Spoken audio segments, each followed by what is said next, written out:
अस्सलाम वालेकुम क्लास 8। आज हम 5वां चैप्टर कवर करने जा रहे हैं जिसका नाम है exploring more features of adobe Photoshop. This is your 5th chapter exploring more features of adobe Photoshop. बहुत मुख्तसर सा, बहुत छोटा सा, लेकिन बहुत काम का ये चैप्टर है और ये है आपके पेज नंबर 80 पे।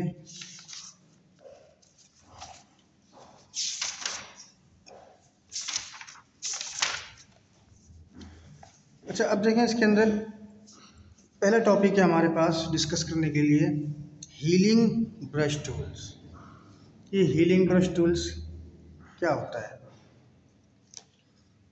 देखिए, हीलिंग ब्रश टूल्स का है कि the healing brush tool allow us to repair imperfection such as scratches, blemishes and the marks।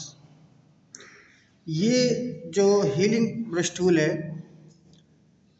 ये एक्चुअली आपके इमेज पर मौजूद स्क्रैचेस जो पहले से मौजूद होते हैं, उनके ऊपर कोई दाग धब्बे या कोई निशानात, उनको रिमूव करने का काम आता है। अब आपका सवाल ये है कि how the healing brush tool different from the spot healing brush. तो याद रखिए कि स्पॉट हीलिंग ब्रश जो है वो कलोन करने का काम आता है। यानी ये इसकी मिसाल ये है कि कलोन यानी कि डुप्लीकेट, कि आपको जब नॉर्मल हीलिंग ब्रश जो डिफ़ॉल्ट हीलिंग ब्रश है उसको छोड़ के अगर आप स्पॉट हीलिंग ब्रश को इस्तेमाल करना शुरू करेंगे तो आपको एक सोर्स पॉइंट चाहिए होता है। यानी कि कहीं इमेज के किसी हिस्से पर आप पहले उसको टच करते हैं, आल्टर की प्रेस करके उसको क्लिक करते हैं तो वो वहाँ से सोर्स को पिक कर लेता है। कि जब कभी आप आएंगे तो इंशाल्लाह मैं इसका प्रैक्टिकल आपको करवा दूंगा। तो स्पॉट हीलिंग ब्रश जो है वो उस एरिया को जहाँ पर उसे क्लिक किया गया है वहाँ से उसका रेप्लिका यानी कि उसका डुप्लीकेट उठा लेता है। जैसे उसकी मिसाल है कि अगर स्किन का कलर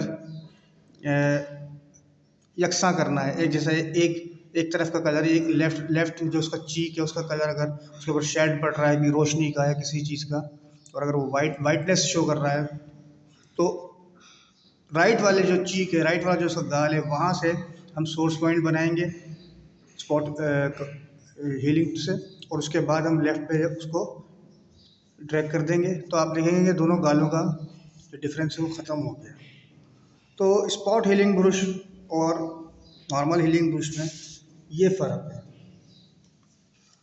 नेक्स्ट आपके पास what is the purpose of clone stamp tool.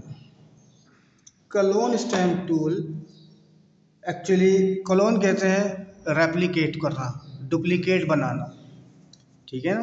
Cloning सुना होगा आपने, क्लोनिंग का मतलब है duplicate, replication of some object. तो clone stamp tool let you duplicate the part of an image by setting sampling point in the image to be cloned. ये वही बात है जो स्पॉट हीलिंग करती है। स्पॉट हीलिंग की लिमिटेशंस हैं, लेकिन क्लोन हीलिंग जो है आप इसके साथ इसकी मिसाल में आपको बेहतरीन मिसाल आपको देता हूँ कि अगर किसी शख्स की फॉर एग्जांपल दाढ़ी नहीं है और उसकी आपने दाढ़ी लगानी है फोटोशॉप के थ्रू, तो आप क्लोन स्टैम्प टूल है उसको आप इस्तेमाल करेंगे। एक दूसरा इमेज जिस इमेज से दाढ़ी को लेना है और जिस इमेज में दाढ़ी लगानी है, दोनों इमेज आपको साथ खोलने पड़ेंगे और इस क्लोन स्टैम्प से आपने पिक करना है उस दाढ़ी के किसी भी पॉइंट को, और जो टारगेट इमेज है उसके अंदर उसी जगह पर आपने उसको लगा देना है, उसको स्टैम्प को ड्रैग कर देना है। इसी तरह ये पूरी जब आप मुख्तलिफ सोर्स पॉइंट बनाते रहेंगे तो आप पूरी कंप्लीट बियर जो है उसकी दाढ़ी जो है उसको आप उसके चेहरे पर लगा सकते हैं। उसके बाद उसके अंदर आप उसके अंदर उसकी लुक एंड फील को तब्दील कर सकते हैं, यानी ये कलर वगैरह उसकी एडिटिंग वगैरह कर सकते हैं, लेकिन दाढ़ी उसके चेहरे पर आ जाएगी। तो क्लोन स्टैम्प जो है वो एक्चुअली एक रेप्लिकेट करती है किसी भी इमेज के हिस्से को। अपने ही इमेज के हिस्से को भी करती है, यानी कि एक इमेज के आँख से सोर्स पॉइंट बना के आप उसकी गाल पर स्टैम्प कर सकते हैं, तो आप देखेंगे आँख जो है वो गाल पर आ गई। और अगर दूसरे इमेज से, तो मैंने आपको मिसाल दी कि दूसरे इमेज से, तो ये बुनियादी काम ही इसका ये कि दूसरे इमेज से ही ये इसको स्टैम्प को पिक किया जाता है। तीसरा है the name of 3 variant erasers.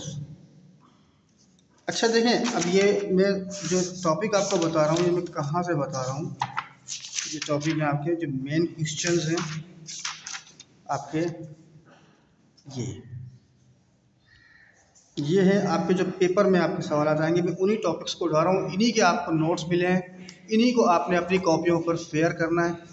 मत भूलिएगा कि आपने इन तमाम जो वीडियोज़ हैं जिनको मैं बना के आपके सामने देता हूँ, इनके चैप्टर्स को आपने अपनी कॉपी पे राइट डाउन करना है और चेक करवाना है। बहुत कम कॉपियाँ आ रही हैं क्लास 8 की, तो प्लीज़ कोशिश कीजिए कि तमाम स्टूडेंट्स अपनी कॉपियाँ कंप्लीट करके वो भेजें, अदरवाइज़ फिर उसकी मार्किंग करनी शुरू कर दी तो आपका नुकसान हो जाएगा। मैं अभी तक रिलैक्स दे रहा हूँ स्टूडेंट को, लेकिन ये रिलैक्स बहुत अरसे तक चलेगा नहीं। कंप्लीट कॉपियाँ मुझे भेजिए, तो उसके बाद फिर मैं आपसे बात करूँगा। बहरहाल नेक्स्ट टॉपिक है हमारे पास the name of the variants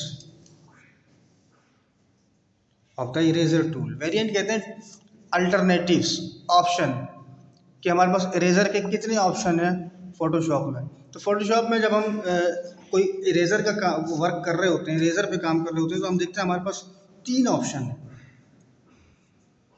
पहला eraser tool,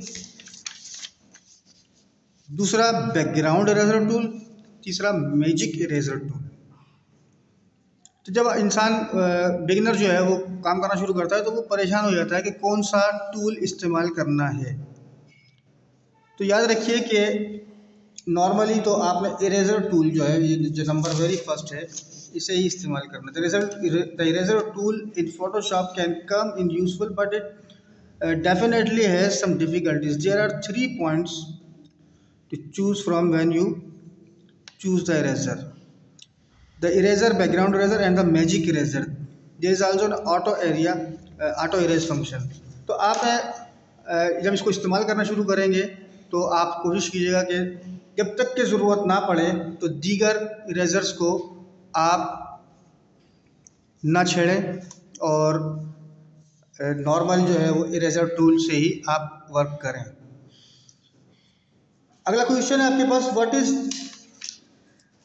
is the use of layers? What is the use of layer in Photoshop? ये लेयर जो है ये बहुत काम की चीज़ है। ग्राफिक्स के अंदर सारा काम, देखें जब आप कोई इमेज ओपन कर रहे होते हैं तो आप नोट कीजिएगा कि एडोब फोटोशॉप में आपके राइट साइड पर कुछ ऑप्शन खुले हुए होते हैं। उसके अंदर एक ऑप्शन आपको मिलेगा, एक विंडो आपको मिलेगी हिस्ट्री की, और एक मिलेगी उसके बराबर में लेयर की।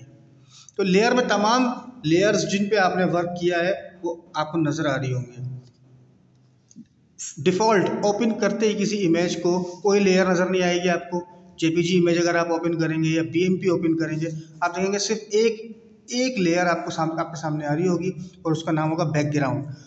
तो उस लेयर पे से आप अगर कोई चीज़ इरेज करेंगे या कोई चीज़ ऐड करेंगे तो आप नोट करेंगे कि वो आपके बैकग्राउंड के ऊपर नमूदार होगी, वो चीज़ आपके बैकग्राउंड पर वर्किंग कर रही होगी। तो बेहतर ये है कि अच्छा, अब इसका नुकसान क्या है कि बैकग्राउंड पर अगर आपने बना दिया कोई ऑब्जेक्ट, तो अब अगर फॉर एग्जांपल उसमें कभी तब्दीली करनी पड़ गई तो आपने पूरा इमेज बैकग्राउंड समेत तब्दील करना पड़ेगा।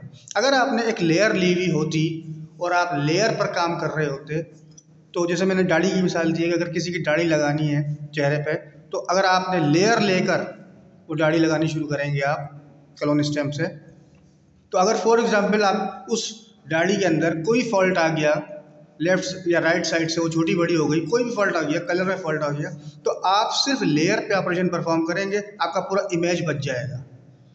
और अगर आप बैकग्राउंड पे करेंगे तो हो तो जाएगा, लेकिन अगर उसके अंदर कोई तब्दीली करनी पड़ गई तो याद रखिए कि आप अपने बैकग्राउंड से भी हाथ धो सकते हैं, पूरा इमेज आपने जो है वो फिर रिन्यू करना पड़ेगा आपको।